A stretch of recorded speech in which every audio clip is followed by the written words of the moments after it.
To make one of these third hand wire holders, you need a couple clips, a heavy piece of wire, some of my scrap wire here, and something to wrap it around. I'm going to use a 3/4 drive extension.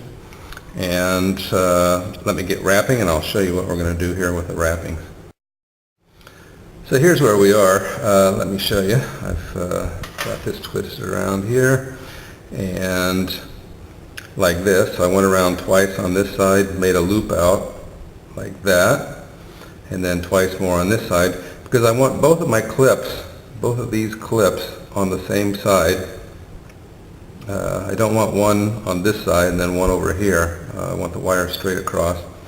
Plus the fact this little tab will give me something to clamp to, and it'll give me something, I can set something heavy on that. So that's what it looks like off of the form. And then I'll go attach these two clips on here. I've bared off enough wire that it will go inside there and I can solder it connected in there. To crimp this end on here, first I smashed over one side, and I'm going to go back and I'm going to smash over the other side on there so I have a good firm mechanical connection. Also I put it up through this wire port, and when I solder that in there, that will be forever. So what I had to do to solder this was hold my soldering gun on this side and apply the solder through here. The outside of this thing is plated with something. It doesn't want to accept the solder, but the inside seems to. So that side's soldered, then this side is prepared, and I'll go solder that and we'll be done. And there we have it. It's all done. You can stretch it, bend it, whatever you need to adjust the wire length. This one will stand by itself, as you can see. Doesn't need that. Or you can set something heavy on it like that if you need to add a little bit more robustness to it.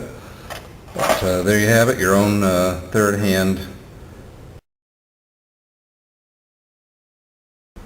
One tip when you're using these third hands to solder wires together like this is you want to make sure that these tips are spread out far enough that they're outside the hot zone, because when this joint heats up and the heat starts to spread, these clips have enough pressure and they're sharp enough that they can squeeze through the insulation. Then you'll end up with insulation's a weak spot or bad spot.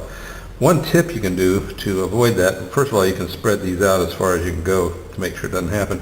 But you can use like a wet piece of tissue and wrap them in that zone.